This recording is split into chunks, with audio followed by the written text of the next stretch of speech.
पीछे क्यों बैठूंगा, क्योंकि पीछे शिशुपाल लगा है और रुक्मिणी मैया का भाई रुक्मी वह कन्हैया को पकड़ने के लिए,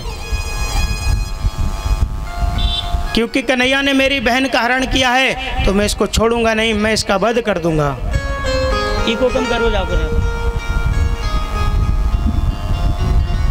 आज भाई प्रण कर लिया कि कन्हैया का रथ कुंडलपुर की ओर नहीं जाने दूंगा। आज रुक्मिणी मैया घोड़ों की लगाम को खींच रही हैं और कन्हैया शिशुपाल से युद्ध करते हैं। और यहाँ कुंडलपुर की सखियाँ, जब कन्हैया कुंडलपुर में आए सभी सखियाँ मिलकर गीत गा रही हैं कन्हैया के लिए। विवाह में गीत भी होते हैं, गारी भी होती हैं कन्हैया के लिए। आप लोग गारी गाती हैं विवाह में? जब अपने छोरा का विवाह होता है तो अपन लोग गारी गाते हैं, गाते हैं। बराती जब अपने द्वार पर बराती आते हैं तो उनके लिए भी है गारी गाती हैं आप लोग, और गारी के पैसा भी मिलते हैं, मिलते हैं। तो हम गारी गाएंगे, आप लोग पैसा देंगे हमको। देखिए कुंडलपुर की सखियाँ कन्हैया के लिए कितनी मधुर मधुर बैणों में बढ़िया कन्हैया के लिए गारी सुना रही हैं। आज कन्हैया विवाह करा रहे हैं कुंडलपुर में और उसी जगह बैठे हैं और सभी सखियाँ कुंडलपुर की गारी सुना रही हैं कन्हैया के लिए। कैसे?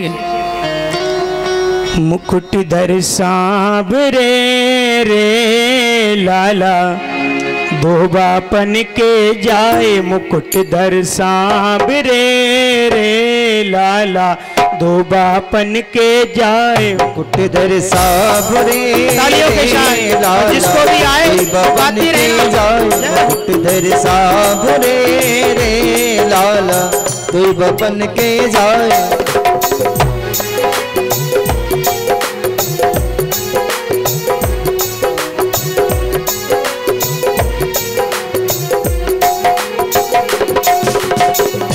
मुकुटधर सांवरे रे लाला धोबापन के जाए, मुकुटधर सांवरे रे लाला धोबापन के जाए। और क्या कह रही कुंडलपुर की सखियां, देखना इस गारी में कन्हैया के लिए क्या क्या बोल रही हैं। एक बाप मथुरा बसे रे लाला तुझे गोकुल गाँव। एक बाप मथुरा बसे रे लाला तुझे गोकुल गाँव। हे कन्हैया हमने सुना है तुम्हारे दो बाप हैं। इसी प्रकार सखियां भी गाती हैं, आप लोग गाती हैं गारे। और जिस दूल्हे के पिता का पता पड़ जाए इसने 2 शादी करी हैं, पर देखो उसको कितनी गाली मिलती है। एक बाप मथुरा बसे रे लाला तुझे गोकुल गाँव। एक बाप मथुरा बसे रे लाला तुझे गोकुल गाँव। मुकुटधर सांवरे रे लाला धोबापन के जाए, मुकुटधर सांवरे रे लाला धोबापन के जाए।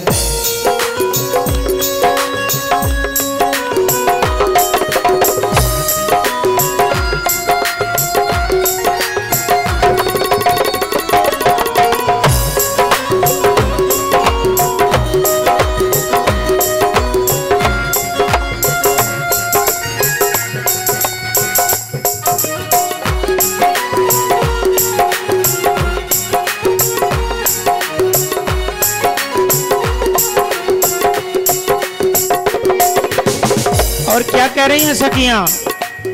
हे कन्हैया हमने सुना है तुम्हारी एक बहन थी, तुम्हारी बहन कुंवारे में भाग गई है। कन्हैया हमको पता है तुम्हारी बहन कुंवारे में भाग गई हो, उसके एक बड़ा बलशाली योद्धा हुआ है। और क्या कह दिए सखियां, बहन सुभद्रा आपकी रे लाला भाई अर्जुन संग बाम। बहन सुभद्रा आपकी रे लाला गई अर्जुन संग बाम। बहन सुभद्रा आपकी रे लाला भाई अर्जुन संग बाम। बहन सुभद्रा आपकी रे लाला गई अर्जुन संग बाम। मुकुटधर सांवरे रे लाला दो बापन के जाए। मुकुटधर सांवरे रे लाला दो बापन के जाए।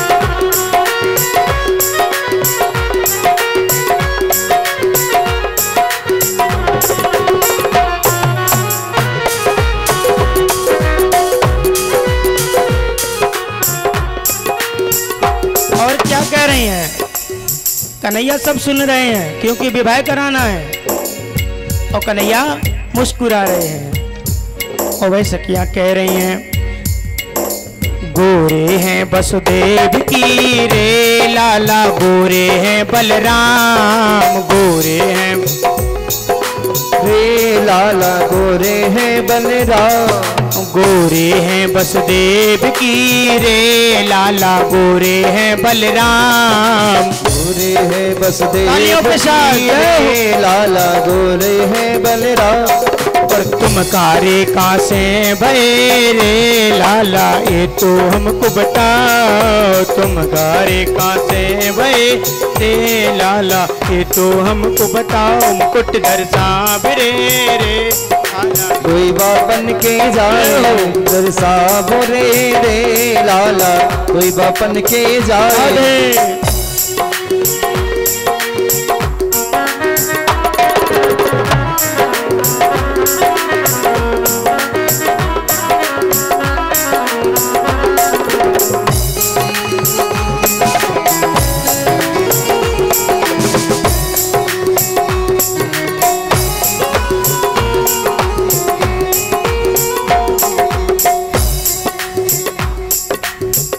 और सखियां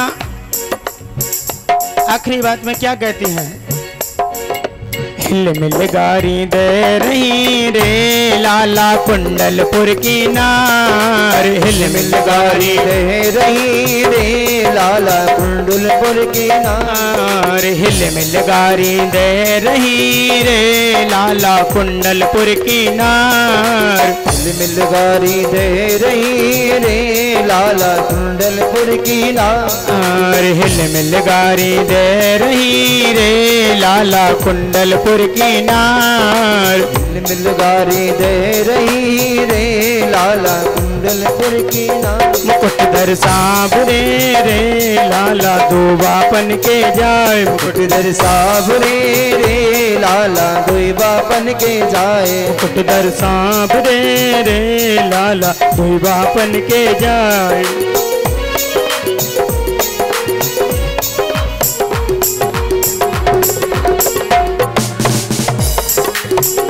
मोरे शाम जूसे हाँ मोरे शाम जूसे करे ररिया कुंडलपुर की सगिया।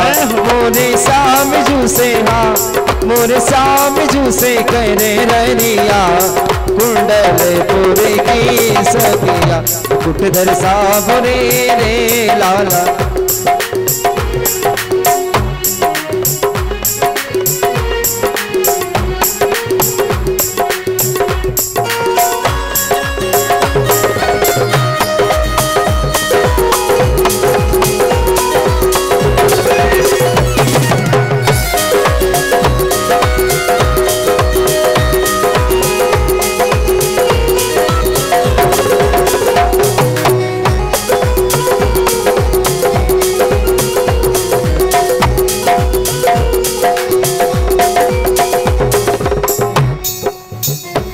आज कुंडलपुर की सखियां कन्हैया को गारी सुनाती हैं और कन्हैया यहाँ गारी सुनते हैं।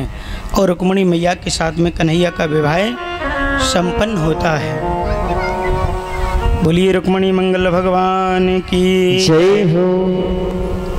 आज रुक्मिणी मैया कहती हैं, हे गुरुदेव, हे ब्राह्मण देवता, यदि आप मेरी रक्षा नहीं करते तो कन्हैया का पानी ग्रहण संस्कार मैं नहीं कर पाऊँगी, कन्हैया हमको प्राप्त नहीं हो सकते। ब्राह्मण भगवान का आशीर्वाद मान रही हैं, ब्राह्मण भगवान ने आशीर्वाद दिया है।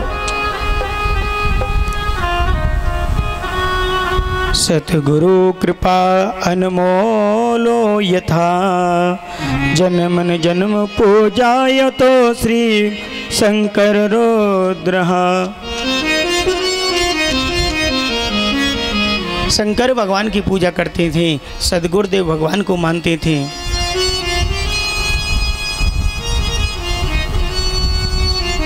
भगवान की पूजा करते थे कि कन्हैया को हम ही मिले, कन्हैया किसी को और ना चाहें।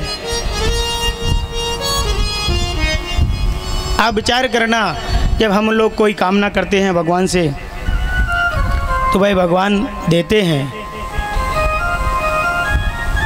जब हम माता के गर्भ में रहते हैं, अपनी माँ के गर्भ में रहते हैं, उसी समय हम लोगों को प्राप्त हो जाता है कि कहाँ कौन वस्तु मिलेगी, कहाँ किससे मिलना होगा, कहाँ किससे बिछड़ना होगा। बजाओ, कहाँ किससे प्राप्त होगी, क्या चीज़ मिलेगी। गर्भ में सब चीज़ प्राप्त हो जाती है। कितना तुम धन कमाओगे, कितना तुम धर्म से जुड़ोगे।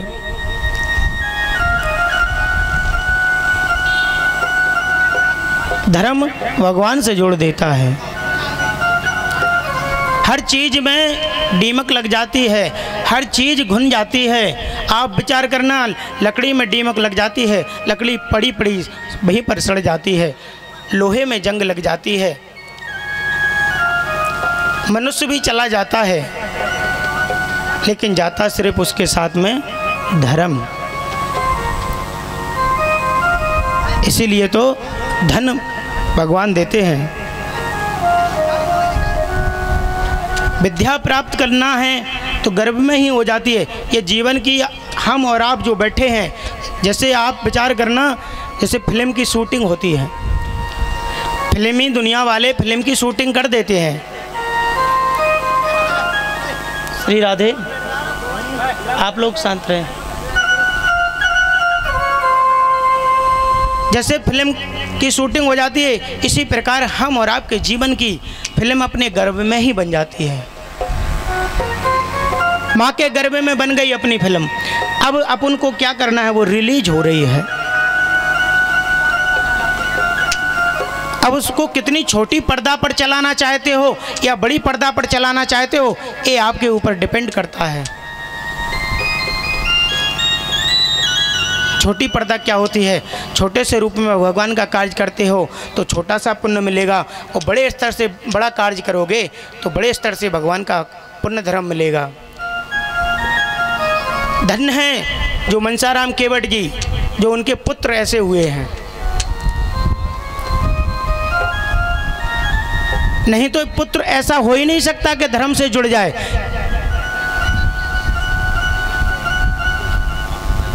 लेकिन भगवान की कृपा है, राधा रानी की कृपा है कि देखिए पिछली वर्ष हम आए थे तब उनने कथा करवाई थी हमारी, और इस वर्ष आए तो देखिए उनकी फ़ोटो चित्रपट रख रहा सामने, तो हमको भी हृदय में कष्ट होता है कि इस व्यक्ति को कुछ नहीं था, लेकिन इसके साथ क्या गया, सिर्फ भगवान का नाम गया है।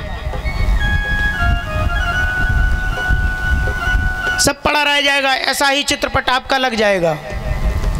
जब आपने अच्छा कर्म किया होगा तो आपके पुत्र आपको कथा श्रवण कराएंगे, आपको तीर्थ घुमाएंगे, और जब आपने कुछ अच्छा कर्म नहीं किया होगा तो पुत्र आपकी सेवा नहीं करेगा, और मरने के बाद में भी कभी वो 2 ब्राह्मण नहीं जमा पाएगा। इन पितरों के लिए कब भोजन प्राप्त होता है, इन पितरों के लिए कब भोजन प्राप्त होता है, जब कनागत आते हैं, 15 दिन आते हैं, क्रय दिन आते हैं, तब अपने पितरों को भोजन प्राप्त होता है, उसी समय पानी प्राप्त होता है। और जब कोई धर्म का कार्य करते हो तो उस धर्म के कार्य में अपने पितरों का पूजन किया जाता है, तभी उनका मुख खुलता है। यहाँ तो बरसों इनका मुख बंद रहता है और इनका मुख होता है सुई के समान, जैसे धागा होते हैं उस सुई में, इतना मुख होता है अपने पितरों का। और जब कोई कार्य करते हैं तो इनका मुख चौड़ा हो जाता है, खुल जाता है, जैसे नाद होती है ना मिट्टी की, इतना मुख खुलता है इनका। और उनके जो वंशज पूजा करते हैं तो आकाश में भगवान के सामने प्रसन्न होते हैं कि देखो आज मेरे कुल में कोई है और मेरे लिए पूजा कर रहा है। और भगवान उनको भेजते हैं कि जाओ तुम्हारा पुत्र पूजा कर रहा है, उसमें जाओ आप सम्मिलित होइए। इसीलिए तो कहते हैं कि धर्म करिए,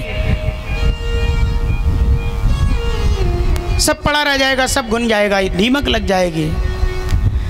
धर्म बीज कुंट समाना, धर्म बीज कुंट समाना, सड़े गुने ना होए पुराना, सड़े गुने ना होए पुराना।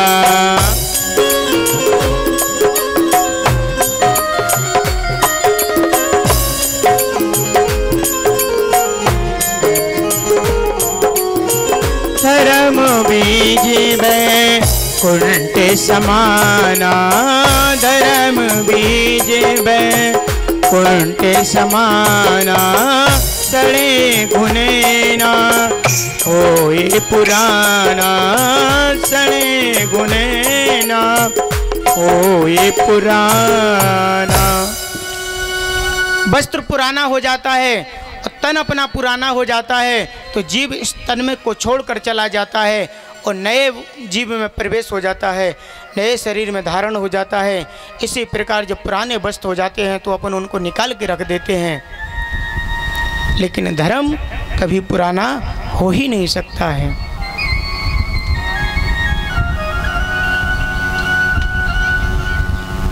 आपने यदि बमूर का पेड़ लगा दिया या नीम का पेड़ लगा दिया, आप उसमें से फल कैसे पाएंगे? उसमें से तो कांटे ही मिलेंगे आपको। बोया पेड़ बबूल का आम कहाँ से खाएगा? यदि आम की इच्छा रखना है, फल की इच्छा रखना है तो भगवान के चरणों में जाइए और भगवान की सेवा करिए। संसार में कुछ नहीं पड़ा है, इस सृष्टि में कुछ नहीं है, सब कुछ है तो परमात्मा है। जैसा बोओगे वैसा ही काटोगे। रचा है सृष्टि को जिसे प्रभु ने, वही वो सृष्टि चला रहे हैं। रचा है सृष्टि को जिस प्रभु ने, वही वो सृष्टि चला रहे हैं।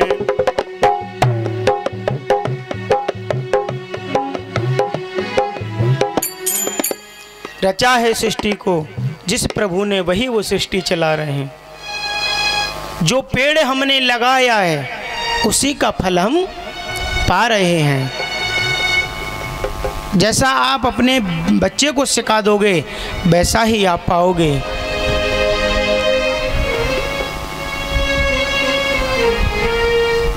आज यहाँ रुक्मणी मैया सद्गुरुदेव भगवान को बारंबार प्रणाम कर रही हैं, देवादिदेव महादेव को।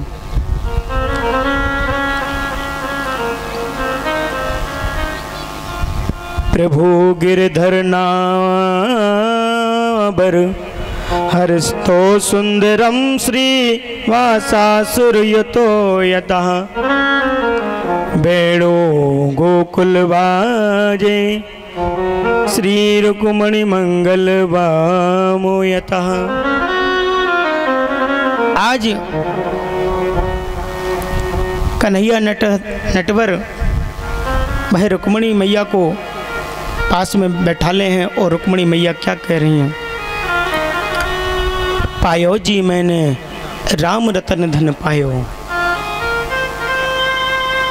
ऐसा धन तो मिलने कोई नहीं है। आज भगवान कन्हैया का पहला विवाह रुक्मणी मैया से होता है और यहाँ शिशुपाल घबरा रहा है कि अब मैं क्या करूँ, अब मैं अपने घर कैसे जाऊँ, क्योंकि यहाँ तो दुल्हन भाग गई है, दुल्हन भाग गई है। दूल्हा खड़ा खड़ा रो रहा है, सभी बाराती खड़े हैं शिशुपाल के साथ में। कैसे जाएंगे अपने गांव, कैसे मुख बताएंगे। होता भी है आजकल, कुछ लोग तो धन की चॉइस रखते हैं कि धन प्राप्त हो जाए तो लड़की मना कर देती है। आज शिशुपाल के आंखों से आंसू बह रहे हैं कि मेरी बुआ हैं घर पर, मेरे फूफा जी हैं घर पर, वो सब लोग इंतजार कर रहे होंगे कि बारात लौट कर आ रही होगी, बहू को लेंगे हम सब लोग। भाई उसने प्रण कर लिया कि अब मैं लौट कर नहीं जाऊंगा। आज क्या किया उसने, एक भोजपुर नाम का एक नगर बसाया और उसी नगर में रहने लगा।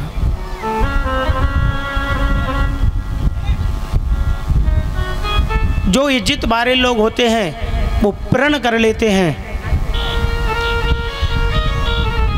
यदि कोई उनका पुत्र या पुत्री कोई गलत काम कर देती है तो प्रण कर लेते हैं कि अब मैं इस गांव में मुंह नहीं बताऊंगा।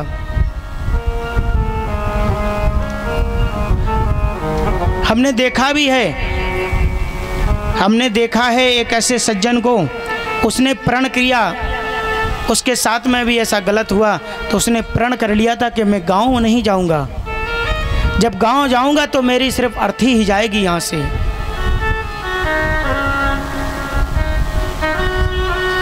आप बात को समझना, इस बात को मेरा क्या भाव है। जो आज के नए युवा पीढ़ी जो है, बालक बालिकाएं पुत्री, सबसे निवेदन है कि आप कभी ऐसा कदम ना उठाएं कि जिससे माता पिता को नीचा देखना पड़े। माँ बाप की बात मानना चाहिए।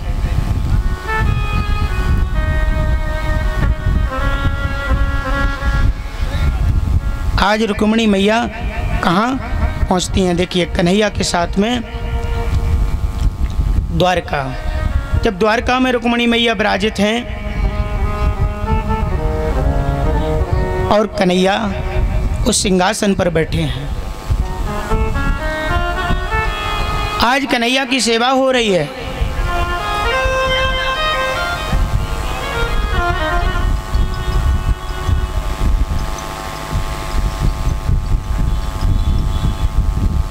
आज द्वारका में जैसे कन्हैया बैठे हैं और कन्हैया के सामने जैसी रुक्मिणी मैया देखिए भोजन को परोस कर लाती हैं और भोजन को प्रणाम करके भगवान ने ठाकुर जी को भोग लगाया। ठाकुर जी ही ठाकुर जी को भोग लगा रहे हैं।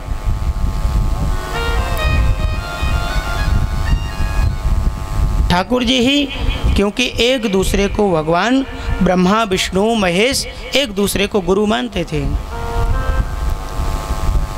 और गुरु के बिना किसी का उद्धार हो ही नहीं सकता है। गुरु क्या होता है, गुरु यदि शिष्य अंधकार की ओर जाता है तो गुरु का कर्तव्य होता है कि शिष्य को अंधकार की ओर से प्रकाश की ओर खींचना होता है। गुरु का कर्तव्य यही है।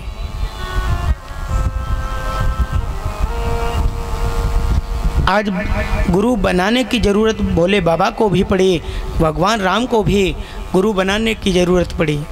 जब कोई पूजा पाठ होता है तो गुरु स्मरण किया जाता है। गुरु दीक्षा के बगैर कोई पूजा पाठ नहीं लगता है।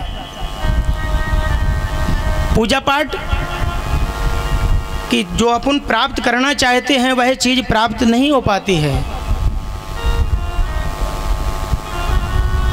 और गुरु के बगैर कोई उद्धार नहीं हो सकता है।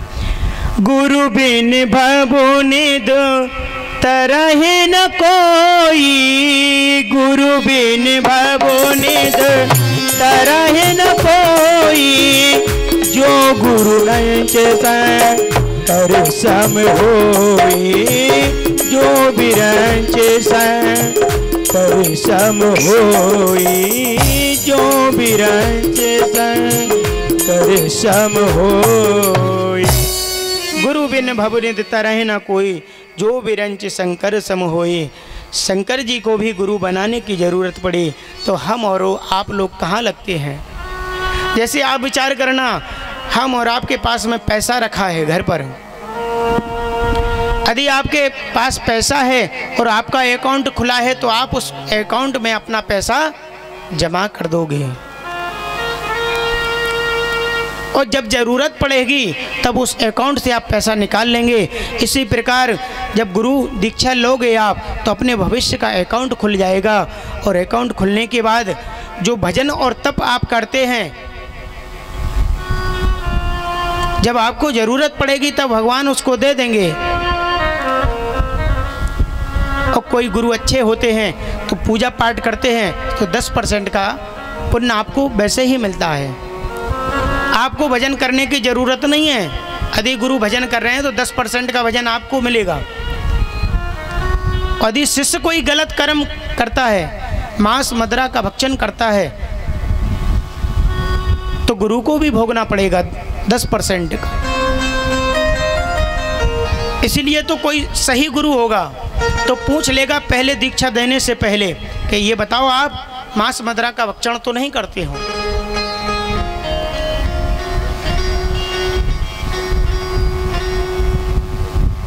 पूछा जाता है कि आप मांस भक्षण यदि करते हैं तो आपको दीक्षा नहीं दी जाएगी। लेकिन इस कलयुग में कुछ ऐसे भी गुरु हैं,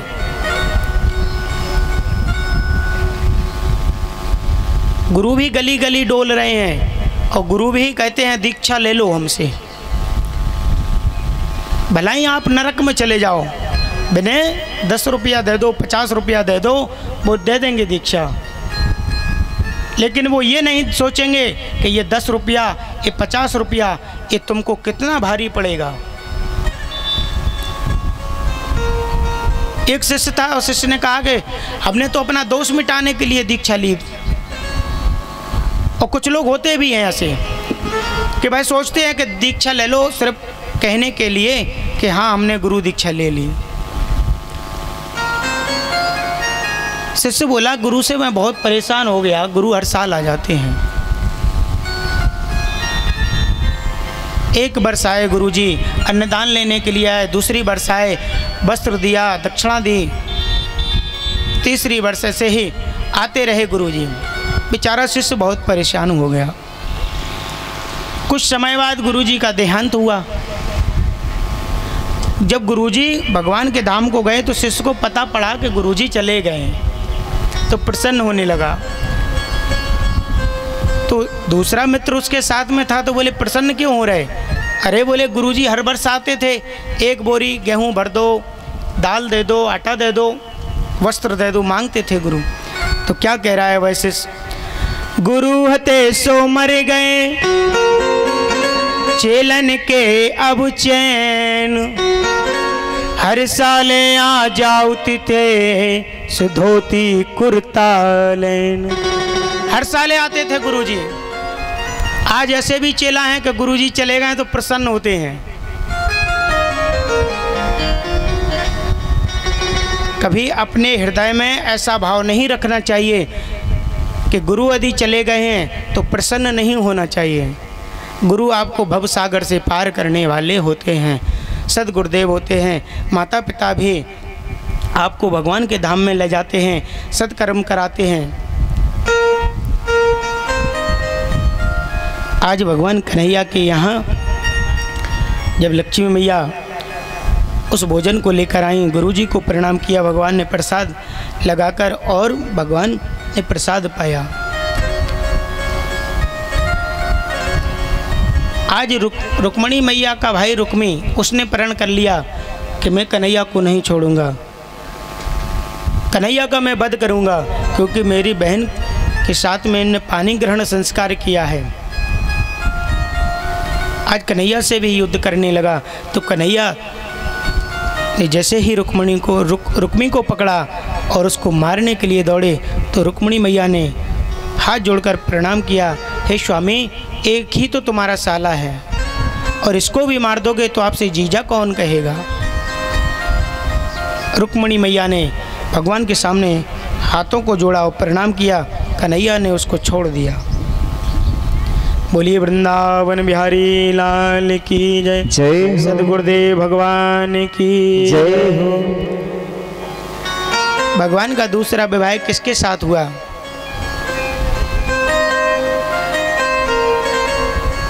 भगवान का